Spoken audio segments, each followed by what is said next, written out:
Une maison médicale.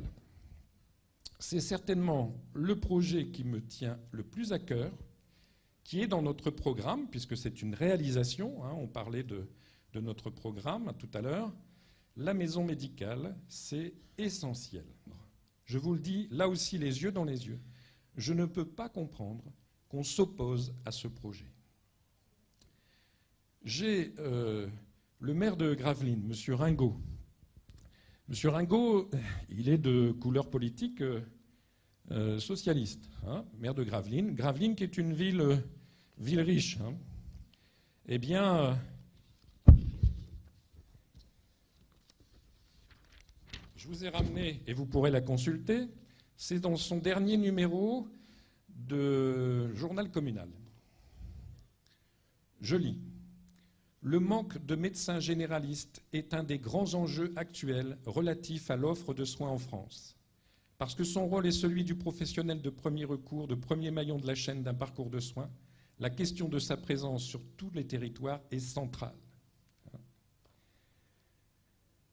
Ensuite, à côté, le manque de médecins généralistes est évident à Gravelines.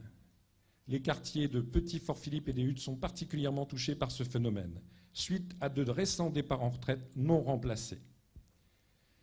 La moyenne d'âge des médecins généralistes sur le Portel, c'est mon âge, 55 ans. Ça veut dire quoi? Ça veut dire que dans 10 ans, je suis en retraite.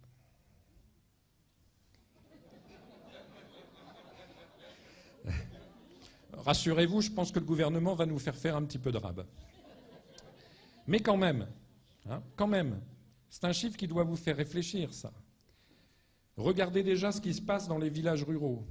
Eh bien, le Portel est notifié parmi 43 sites de la région Nord-Pas-de-Calais comme étant en danger dans les 10 ans qui viennent. Parce que je vous ai parlé des médecins, mais c'est la même chose. Regardez l'âge de votre kiné, regardez l'âge de votre dentiste, regardez l'âge de vos infirmiers.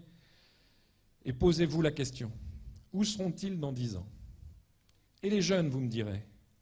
Ben, les jeunes, ils sont formés moins nombreux, et puis ils vont à des endroits plus attractifs. Alors je vous donne un exemple qui vous dit combien l'enjeu sur le Portel est important. Sur Paris, dans les 5 ans qui viennent, il va manquer 1500 médecins généralistes. Sur 5 ans. Chiffre du quotidien du médecin. Est-ce que vous pensez que nous avons les mêmes moyens d'attirer des jeunes médecins que Paris? Et je peux vous parler d'autres régions, plus attractives encore. Alors comment on va faire? Eh bien nous, et ce n'est pas d'aujourd'hui, c'est pas d'hier, c'est d'avant-hier, dans le programme ANRU, nous avons déposé un projet de maison pluridisciplinaire de santé qui va regrouper 2 jeunes médecins généralistes, infirmiers, kinés, orthophonistes, tout ce qu'il faut pour faire fonctionner cette maison, et tous ces professionnels, nous les avons. Nous avons sur les 2 médecins généralistes, nous avons une jeune médecin qui prétend s'y installer, il nous en manque un deuxième, nous l'aurons, c'est une question de délai, il faut aboutir à ce projet, il débutera quand Vallès sera détruit, projet associé à une crèche alto-garderie, je vous le rappelle. Et ce projet, donc, va permettre de capter des jeunes médecins qui, aujourd'hui, veulent travailler en groupe, et pas simplement entre médecins, mais avec les autres acteurs de santé. Et ils veulent faire de la prévention. Ils veulent le faire dans des locaux modernes, des locaux adaptés, des locaux accueillants, aux normes handicapées, 2015, échéance importante pour tous les bâtiments qui accueilleront du public, impérativement aux normes. Ben, je peux vous dire que la plupart des professionnels, que ce soit dans la santé ou ailleurs, ne le sont pas, que ça va coûter beaucoup d'argent et que si on est capable, nous, d'offrir des locaux adaptés aux normes handicapées, ne serait-ce que sous cet angle-là, sécurisés également, puisque le nombre d'agressions dans les cabinets augmente, il faut le savoir, eh bien, ça fera là aussi un potentiel attractif important. Et non seulement c'est pour attirer, mais c'est aussi pour coordonner. C'est-à-dire que cette maison pluridisciplinaire de santé va développer le concept de pôle de santé. Ça veut dire quoi? Ça veut dire que non seulement ces médecins vont travailler sur le même site ensemble avec tous les acteurs de santé, mais ils vont aussi coordonner leur action avec l'ensemble des médecins, infirmiers, kinés, orthophonistes installés sur la commune, et tout ça dans le but de permettre un accès aux soins et une prévention. Quelle est la pire des injustices dans le Nord-Pas-de-Calais? Eh bien, c'est que nous mourrons plus jeunes. Plus de cancers, plus de maladies graves, et c'est chez nous que l'espérance de vie est la plus courte. Eh bien, dans ce cadre-là déjà extrêmement négatif, le Portel fait partie des 43 territoires où c'est le pire, là aussi, l'espérance de vie. Eh bien, nous voulons nous battre contre ça. Et nous voulons donner un accès aux soins pour la population et préserver une qualité de soins. En dehors de ces éléments traditionnels d'une maison pluridisciplinaire, nous aurons un cabinet réservé à l'accueil de médecins spécialistes qui, comme dans d'autres maisons de santé, ne s'installeront pas définitivement, mais vont chaque jour succéder pour faire des consultations de proximité.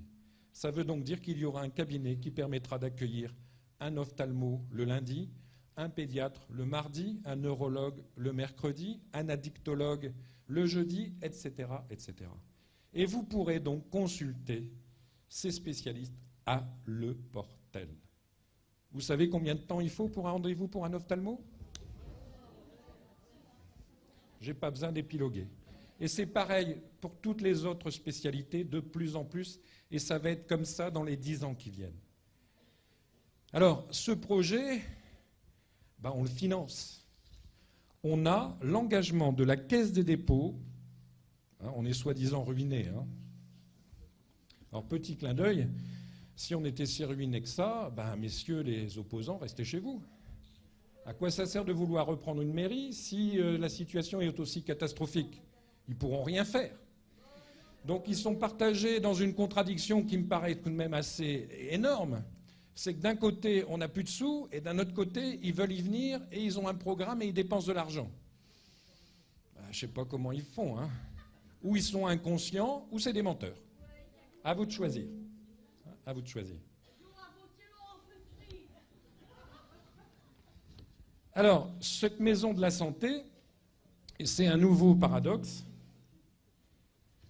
J'ai là le plan de financement, vous pourrez venir le consulter. Donc déjà, côté emprunt, la Caisse des dépôts nous dit « M. Feutry, pas de souci, on vous avancera l'argent pour le faire ». Après, c'est une opération qui va coûter, au jour d'aujourd'hui, 2 855 000 € et quelques centimes. C'est pour payer la crèche qui fera à la louche 1,5 million et la maison de la santé qui fera à la louche 1 million. On a des sous en subvention, parce que ça aussi on sait faire. Je vous l'ai dit tout à l'heure, comme une pauvre. Alors comment peut-on faire des choses à Le Portel avec aussi peu de recettes? Parce qu'on va chercher l'argent, bec et ongle, on va chercher les subventions. Et donc là je vous donne le détail. Et tiens, le Conseil général, il nous donne un petit peu de sous, 50 000. La caisse d'allocation familiale, 300 000. C'est pas mal. La caisse d'allocation familiale des affaires maritimes, 55 000. C'est un beau geste. Il y a des porte-lois dans la marine au Portel. L'État, à travers l'ANRU, 155 000. La DDU, c'est encore l'État, 350 000. L'ADEME, qui dépend un peu de la région, 118 000. Et la région, 814 775 €. Sympa la région, C'est pas grâce au conseiller régional du Portel, Parce que lui, il veut pas la faire. Lui, il est contre. Ça sert à rien. On a eu des interventions au conseil municipal, on nous a dit « Mais pourquoi, monsieur le maire, vous voulez faire une maison médicale au Portel? Ça ne sert à rien. » On m'avait dit la même chose pour la médiathèque. Ça ne sert à rien, la médiathèque. C'est bien connu. Donc voilà, je n'y reviens pas, je crois que j'étais assez complet sur ce dossier, mais croyez-moi, c'est un des éléments fondamentaux de notre programme. Sa réalisation est une impérieuse nécessité, parce que ça touche à chacun d'entre vous, à votre famille, à vos proches, aux souffrants, aux enfants. Et grâce à ce système, nous aurons préservé l'accès aux soins sur la commune.